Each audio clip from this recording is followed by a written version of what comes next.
This is Euronews Tonight. Here are your headlines. Russia strikes the vital port of Odessa in the south with new hypersonic missiles hitting hotels and a shopping centre. President Zelensky calls for an end to the blockade of Odessa, saying that targeting supply lines threatens the global food supply. Western allies say Russia is to blame for a massive cyber attack that hit Ukraine just hours before the invasion began. And the UK's Prince Charles opens Parliament, standing in for the Queen, who missed the occasion for the first time in 59 years. I'm Helena Humphrey, glad you could join me. Russia has pounded the southern port city of Odessa overnight with rocket attacks, destroying 5 buildings and killing at least 1 person. Ukrainian officials say that Russian forces used hypersonic missiles against non-military targets. 5 people are reported to have been injured.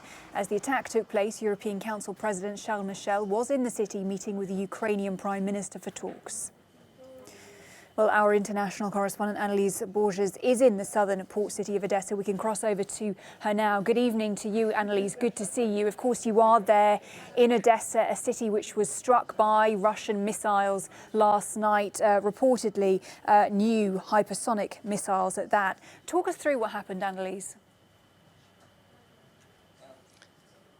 Indeed, 2 main areas were hit here in Odessa on Monday. The port was hit in the afternoon. A customs office was destroyed. 1 person was killed there. And, of course, that shopping mall was hit later in the evening. From where I'm standing here, we could hear the loud bang. And earlier today, we drove to the site to see the damage sustained by the building, which is almost completely destroyed now. I spoke to the mayor of Odessa about these multiple strikes here in this city over the last few days. And he, Gennady Truhanov, said that these strikes are proof that Russia is targeting civilian infrastructure. He said, for example, that mall was very popular among Odessa residents, that's where they took their children to play, to eat at restaurants. He also said that he is concerned there could be more violence here in Odessa over the next few days because he knows of the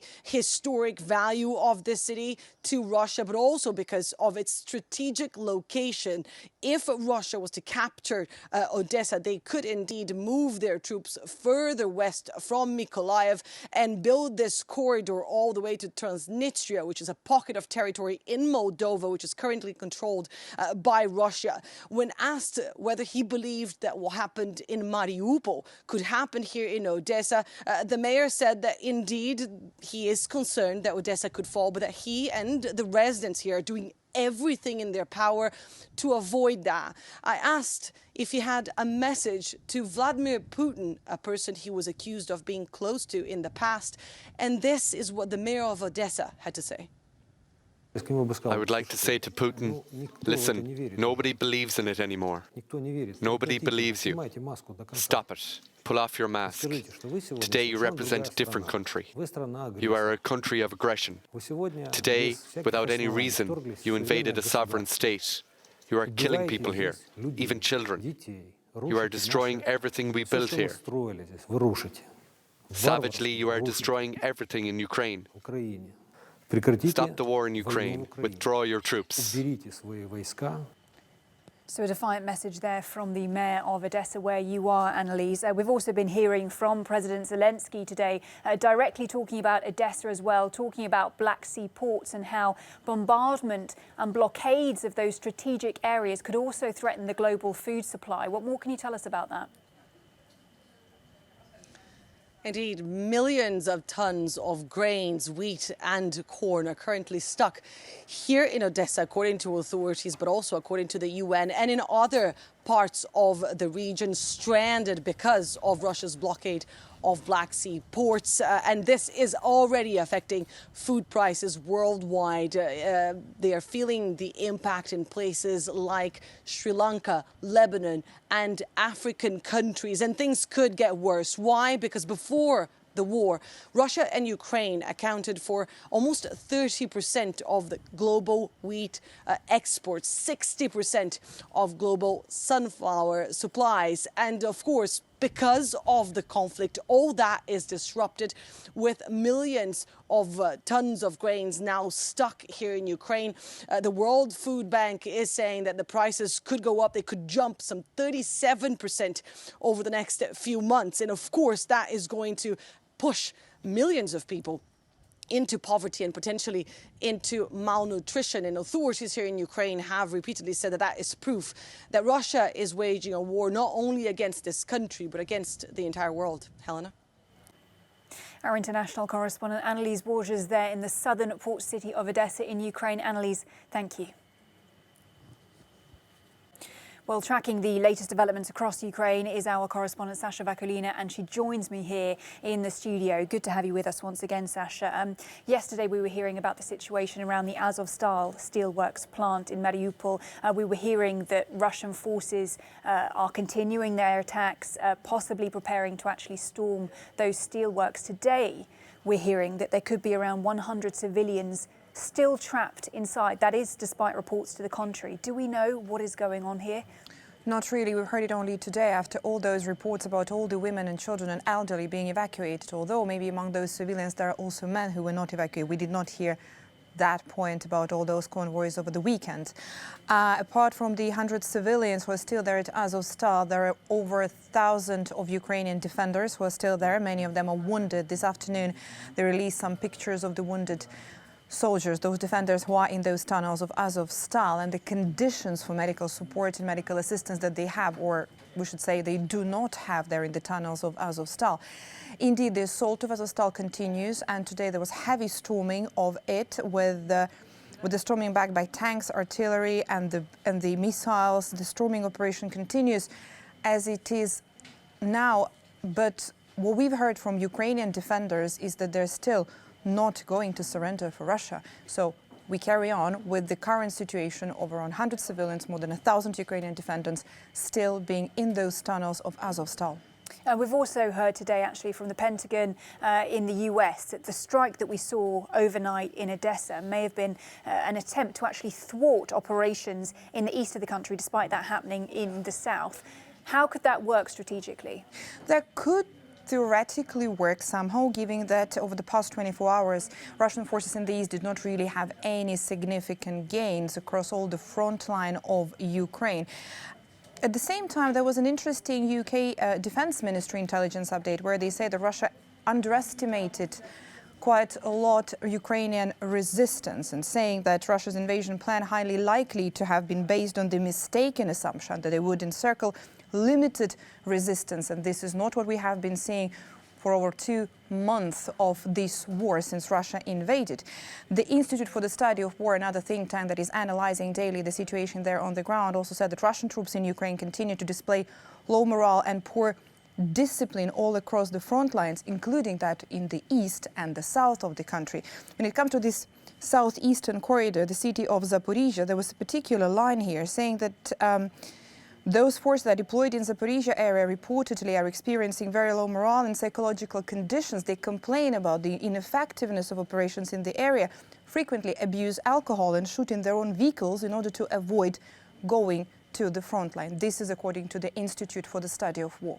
Something I did want to ask you about, Sasha, is Ukraine's strategy here, because we talk a lot about the Russian war strategy. But I wonder, as this war continues, has Ukraine's aims, its goals changed at all?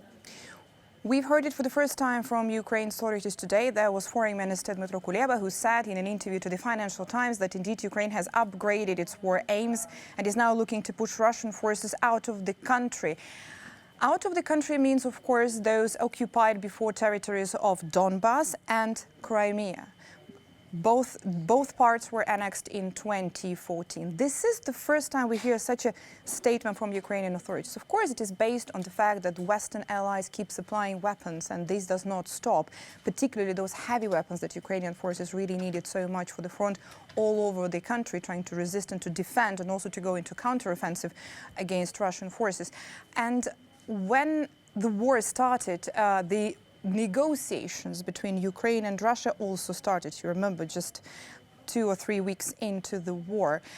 And then we've heard from Ukrainian negotiators that they can't really go on with diplomatic solution, because the diplomatic solution would depend on how the fighting goes. And now we do see that in the battle for Donbas, Russia has not taken Donbas as it claimed for the second stage of this war. And this is why these aims and the targets for Kiev, for Ukrainian authorities, might be changing now, because with the resistance, with the defense, also with counteroffensives, and with the supplies and help by Western allies, they can see that they're not only defending and resisting where they are in the current situation, but they can also push it a little bit further. Because as of the peace talks a few weeks ago, what we've heard is that Ukraine was asking Russia to go back to those borders where they were on the 23rd of February, right before this full-scale invasion. As you say, a very significant statement, one of the first times that we've heard it, in fact, during this war from Kuleba Sashavakalina, as ever. Thank you for that.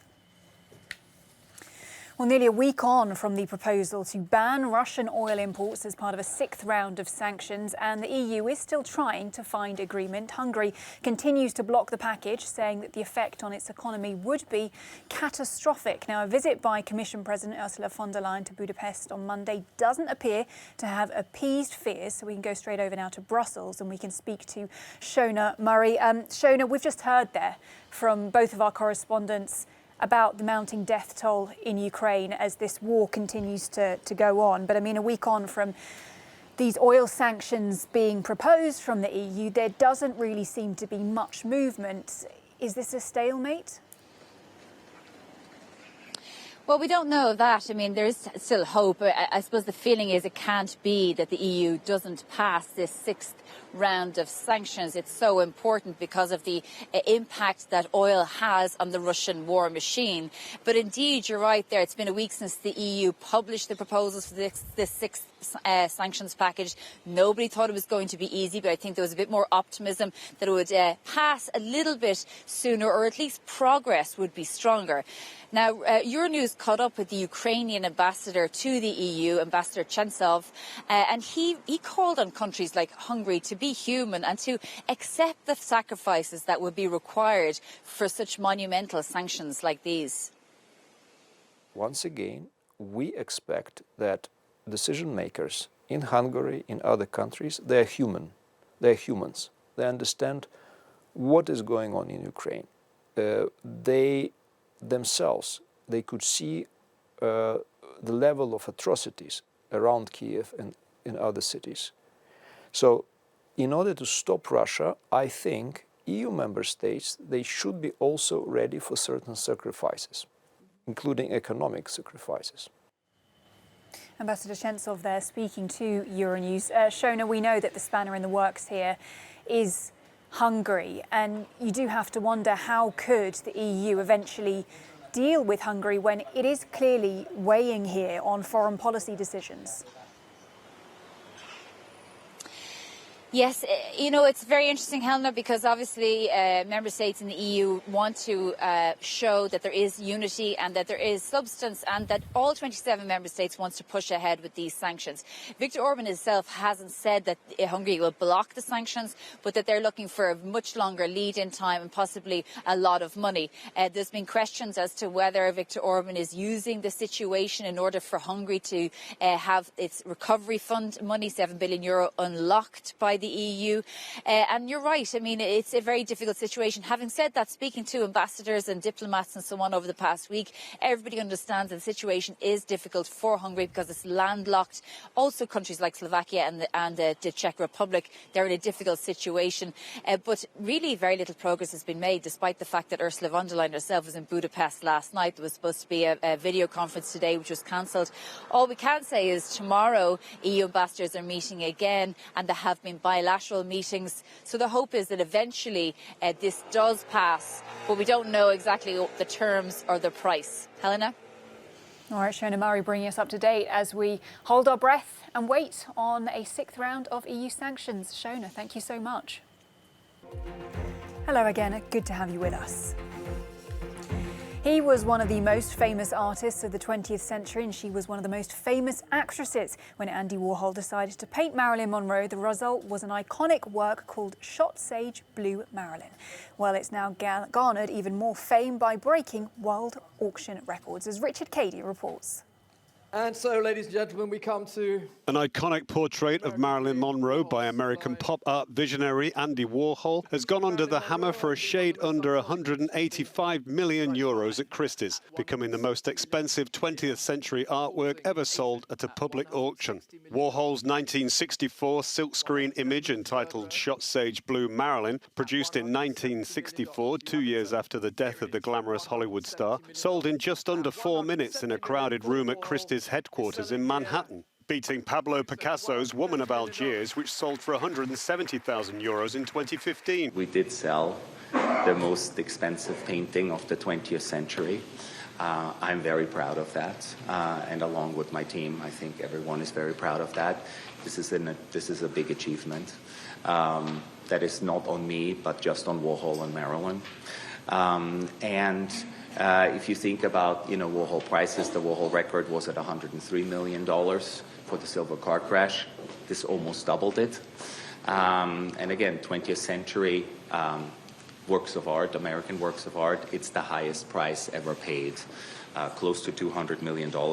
purchased by Thomas and Doris Amann through.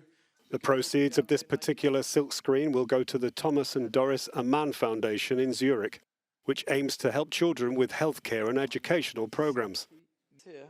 Richard Cady, Euronews. You're up to date. I'll see you soon. Agenda for the coming year as he delivered the Queen's speech at the opening of Parliament. Charles, standing in for his mother, Queen Elizabeth, who for the first time in 59 years wasn't able to attend, outlined Boris Johnson's proposals on education, energy and the economy. The Prime Minister heads into the new Parliament session on the back of disappointing local election results, a cost of living crisis and a growing row over the Northern Ireland Protocol. But this year's policy agenda did appear to be wide-ranging. And for more on it now, we can cross over to our reporter, Tig Enright in London. Tig, good to see you. Many issues touched on in this speech, but which ones would you say, which policy issues were the most hotly anticipated? Well, it's the soaring cost of living, particularly when it comes to energy bills, which is the hot-button political issue of the moment, not just here, but in most of the developed world. Certainly mentioned as a priority in this speech, but little hint as to what concrete new measures could be forthcoming, although Boris Johnson, the Prime Minister, did later say that the new measures would be outlined in the next couple of days. But, you know, these speeches, the setting out of the government's agenda for the year to come, for the Parliament to come at the beginning of a new session of Parliament, are always really about headlines rather than gritty details. And a lot of what we heard were repeats. You know, the government's long-standing pledge to equalise unequal parts of the UK, to revitalise depressed town centres. They're still apparently looking to find opportunities to seize arising from Britain leaving the European Union. And then those hardy perennials which appeal to Boris Johnson's right-wing base within the Conservative Party, limiting the right to protest, particularly when it comes to environmental protests, and cracking down on migrants coming over from France in small boats. But really, as you touched on there in your intro, what will be on many people's minds is the fact that this was a Queen's speech without the Queen. Now, we know that her health has been deteriorating in recent months. She's missed several events, although the very last-minute nature of this change of running order, change of Royal delivering the Queen's speech will raise many concerns. In a few weeks' time, we're going to have celebrations to mark the 70th anniversary of Queen Elizabeth's ascension to the throne, and the question on many people's minds is, will she be able to participate in the way which has been planned? Quite a moment, quite a question there, of course, as well, Tig. So the Parliament, nevertheless, has had its annual opening there in the UK. But of course, in Northern Ireland, off the back of the parliamentary elections, still waiting to get Stormont up and running. We understand that both the leader of the DUP and Michelle O'Neill this morning spoke to Boris Johnson. What more do we know after those conversations?